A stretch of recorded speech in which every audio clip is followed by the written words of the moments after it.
دوستانو او افغانانو نن بیا زموږ ځوانان خو هره ورځ قرباني کېږي، خو بعضې بیا په ښکاره ډول باندې د هغوی جسدونه میتونه یې ښکاره کېږي او د بعضو میتونه بیا ورک شي. خو نن موږ د بلې صحنې هم شاهدان یو چې د کونړ ولایت د اسداباد د ولسوالۍ د پیج درې د ولسوالۍ د افغانستان د ځانګړو ځواکونو د خاصو عملیاتونو د فرقې د ځانګړو ځواکونو یو ماستر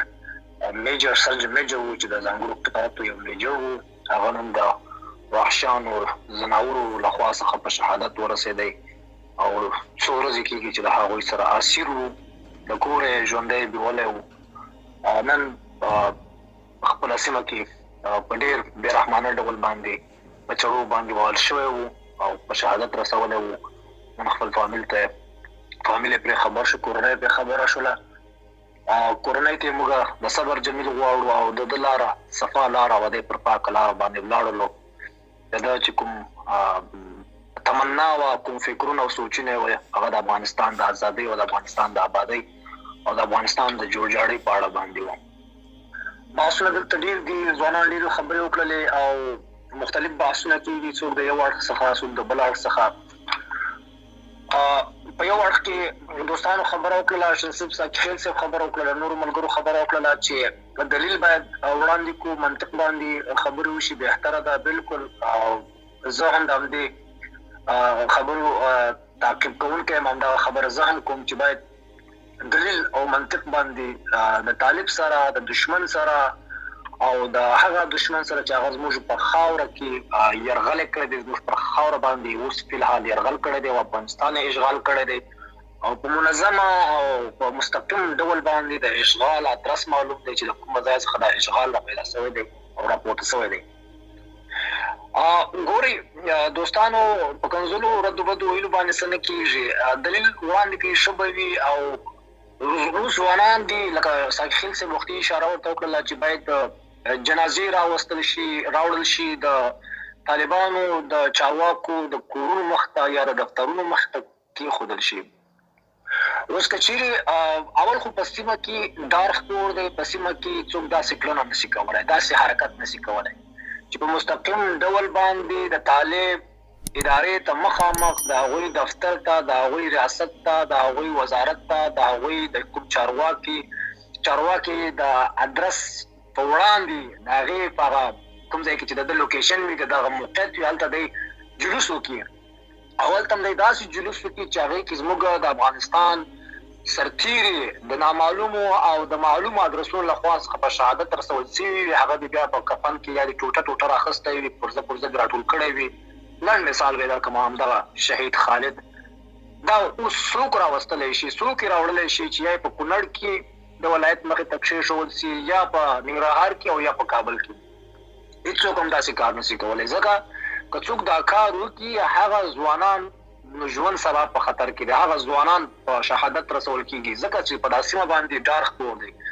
دا سیمه کې داسې یو استخبارات موجود دي چې هغوی چې څوک داسې کړنې کوي، غږ پورته کوي، بغاوت کوي د هغه نظام په مقابل باندې چې هغه نظام نه ولس مني، نه هغه د جغرافي خاورې او بوټې مني، د هغې په خلاف باندې غږ پورته کوي، نو هغه استخبارات په مقابل باندې حتما کار کوي او هغسې ډار خپروي په هغه سیمه کې او بیا وحشتونه کوي او زموږ ځوانان په شهادت رسوي. یوازینۍ وسیله حتی په فیسبوک کې هم هلمندی صاحب څوک په مستقیم ډول شخصا زه خپله په سوشل میډیا کې چې کوم ملګري ما سره دي هغوی موږ ته وایي چې بارکزی صاحب موږ ستاسو اکثره لایفونو یا پوسټونو ته کمنټ نشي کولی، نو دلته موږ په داسې ساحه کې ژوند کوو چې هغه موږ ته خطرونه را جوړوي. یعنې لنډه درته دا وایم چې دا اوس طالب په منظم ډول باندې د خلکو فیسبوکونه ګوري، د خلکو ټویټرونه ګوري، د خلکو واټساپونه ګوري، د خلکو میسنجري ګوري، د چا سره اړیکې پرې کوي، څه دي پکې ساتلي دي، ولې دې ساتلي دي او په کوم اړخ باندې غږېږي، د چا طرفدار یې، پخواني حکومت طرفدار یې، اوسني حکومت طرفدار یې، کوم فکر لري، کوم افکار لري، نو هغه بغاوت کول خو ډېره ستره او ډېره غټ زړه غواړي او هغه د سر په قیمت تمامېږي. زه وایم چې یوازینی اپشن زموږ سره همدغه دی چې دلته حقیقت وړاندې کړو او لکه ساقي خیل صاحب چې وختي وویله چې موږ باید په دلیل او منطق باندې داخل شئ، رسمي ویب سایټونو ته داخل شئ، رسمي ادرسونو ته داخل شئ، هغه تلویزیونونو باندې چې د طالبانو مشران ناست دي. کوم مشران لکه د سهیل شاهین په نامه باندې، د ذبیح الله مجاهد په نامه باندې، او یا د نور د داسې اشخاص سره جوړ کړي، تماسونه جوړ کړي. هغه تلویزیونونه چې په افغانستان کې د افغانستان د ادرس څخه غږیږي او دغسې اشخاص راولي میلمانه کوي، دوی ته په رسمي ډول باندې د دوی ادرسو ته زنګونه ووهي، میسیجونه ورته وکړي، ایمیلونه ورته وکړي چې موږ د دې خلکو خلاف یو. دا خلک موږ سره کېنوي، دې ته موږ ته چانس راکوي، موږ ته موقعیت راکوي، موږ ته وخت راکوي. هغه خلک چې په افغانستان کې ناست دي هغه مه راولئ دې مجلسو ته. هغوی ویره لري، هغوی ډار لري، هغوی ته په همغه ځای کې په خوله باندې او په سترګو باندې ګوتې ورننه باسي. همدغه وحشي طالب موږ ته زمینه برابره شوې ده، موږ ته نه ستونزه جوړولی شي او نه مشکل راته جوړولی شي او نه ترې ویره لرو او نه داسې زمینه ورته برابره ده چې ما ته یا لاس راورسېږي یا نور مسایل رامخته کړي. مګر زه غواړم د مثال په توګه شنصب صاحب خیل صاحب موږ ورمخته کوو، هلمندی صاحب ورمخته کوو، نور ځوانان په سلهاو ځوانان ناست دي چې په اصل کې طالب په عموم ډول باندې افغان ولس ته وپېژندل شي چې د طالب کوم افکار دي، د طالب سیاسي اړخ څومره پرمختللی دی، اجتماعي اړخ یې څومره پرمختللی دی، اقتصادي اړخ یې پرمخ څومره تللی دی، جغرافیایي اړخ یې پرمخ څومره تللی دی، نظامي اړخ یې پرمخ څومره تللی دی، ساینسي او ټکنالوژي اړخ یې پرمخ څومره تللی دی. آیا دی د جامعې ته، د ولس ته، د نظام او د حکومتولۍ پرمختګونو لپاره دی کار کولی شي که نه هسې یو څوک دی چا راوستی دی، استنبول دی. دا باید موږ ولس ته وروپېژنو، ملت ته وروپېژنو، تر څو ملت ذهن د ملت افکار او ملت ته هغه